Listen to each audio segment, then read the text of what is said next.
விஜயவே விட்டு கொடுக்கலங்க. 41 பேர் இறந்தாங்கல்ல.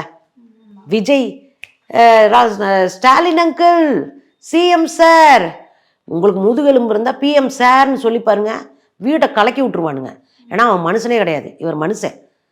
நேர்மையாக அவர் அறிவிக்கும் போது சொல்கிறாரு, பத்திரிகையாளர் சந்திப்பில் சொல்கிறாரு, ஏங்க எந்த தலைவனும் தான் தொண்டைங்க செத்து போகணும்னு நினைக்க மாட்டாங்க. இதுதான் அரசியல். நீ ஒரு கப்பியாக இருக்கீங்க. அவங்களவே விட்டு கொடுக்கல. இங்கே இவர் ராகுல் காந்தி தலைமையேற்றிருக்கிற காங்கிரஸ். நீங்கள் காங்கிரஸ்லாம் எனக்கெல்லாம் பயங்கர எதிரிங்க. நான் அப்படி தாங்க பார்ப்பேன். இத்தனை நூற்றாண்டுகளாக கம்யூனிஸ்டுகள் காங்கிரஸ் தான் எதிரியாக வச்சுருந்தோம். அதை விட ஒருத்தன் கொடூரமாக வரும்போது தான் இவன் பரவாயில்லடா, இவன் இருக்கட்டும்டா, அவரை பார்த்துக்கலாம், இவனை அடிப்போம் அப்படின்னு ஒன்று சேர்ந்துருக்கோம். புரியுதுங்களா?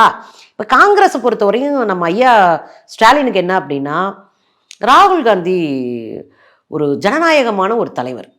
அவங்க அப்பாவை ஈஸியாக பிரைம் மினிஸ்டர் ஆகிட்டார். ஆனால் இவர் அப்படி இல்லை. களத்தில் பாடுபடுறாரு, பிரச்சனையை சந்திக்கிறாரு, அவ்வளோ இது பண்ணுறாரு.